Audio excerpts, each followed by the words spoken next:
Hey, welcome back. In this video, we're actually going to talk about some of the tools that you would be using for your in-home water testing. And I just wanted to bring some of this to bear for you. So just starting all the way to this other side here, you can actually see that I have a test tube collection set here. And I actually found that it's actually not significantly priced to get this as a set because there's always a chance you could break one of these test tubes. You'll notice that they have stoppers, rubber stoppers on the top, and this is a nice wooden frame. And I did pick this up through, I believe it was Amazon. Most of the things I try to get online because I just hate paying for that immediate gratification that Amazon's trying to reconfigure, reprogram us all to just wait a day or a couple hours or something so that you don't have to pay for the overhead of a big box store, right? Or even a smaller store, a locally owned and operated store. They might not have the buying power in most cases, and so it's tough for them to compete with that. But if they can match the price, I don't mind spending my money locally on a small business. So you see the test tubes here. I'm not sure how many is in this. I'm thinking it might be a 50 milliliter capacity on these. But the reason why I have these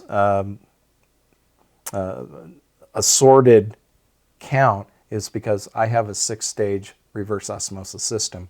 So if I want to sample the TDS or to make sure, or even the chlorine, for example, to make sure that the CTO filter, which is chlorine taste and odors, is actually still working. If for some reason I didn't already realize how many months I had it, or even better is knowing how many gallons of water has passed through that second stage of my 6-stage filtration system, right? So this is why you may want to get that. Plus, you can just get your inner geek on and nerd out on this kind of stuff like I do. It's pretty cool, especially with 6 grandsons, right? The other things are these conical beakers, especially with the topper, is really good for stirring up solutions. I usually recommend that for like doing a hard water test with a little bit of true soap, and then add that to the water and then see if you get a head of foam on top and it's clear on the bottom. If you do, your water is pretty high quality in terms of softness versus grains per gallon water hardness from calcium and magnesium deposits. If you live in the West, there's a lot of rock and water. All you have to do is look for mountains and you'll see it. That's why California has it high, Nevada has it high, Arizona has it high. Even parts of Colorado have it, and it's just a matter of 5 miles. It can be night and day. It's a crazy thing to think about. Then you have your regular beakers, and they start all the way from 50 to 100, 250, 500, and 1,000 milliliters. For those of you that are brainiacs, you know 1,000 milliliters is 1 liter. So that's kind of cool. When you are working with certain things, you're going to want to have personal protection. So think about the face mask, like an N95, or you can just use a common face mask for most water tests. Because what if you're sick and you're just asymptomatic? That actually happened to me. I tried to donate blood for one of the corporations I worked for, and they took my temperature and said, "You're running a temperature, you're sick." And sure enough, the next day, and for the next 21 days, I had a bug. So you always want to, for a microbiologic test, you want to put the face mask on, wear your gloves, personal protection equipment, not so much to protect you from it, but protect it from you, okay? That's why you'll see that you can use these beaker tongs to pick up something and drop it in. You can also use something like a glass beaker stir so that you can stir your solution and mix something up inside. And that's why it's glass, so that it doesn't have some sort of metallic that's going to throw it off.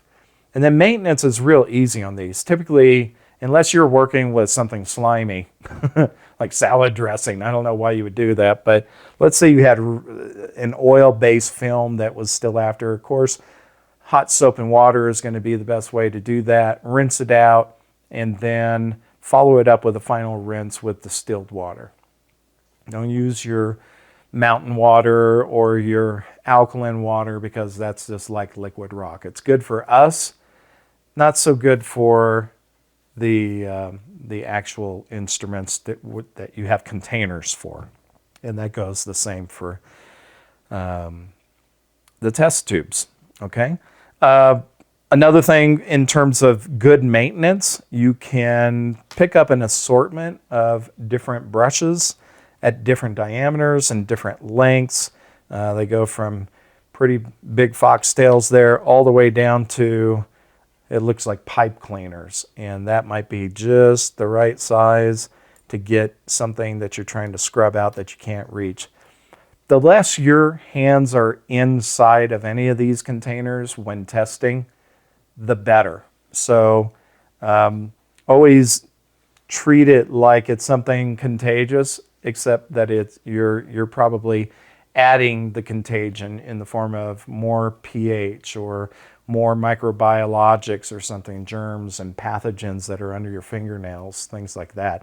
Any of that can skew your water tests. So put something on that you feel like it's not going to have dander falling into your samples and skew your results.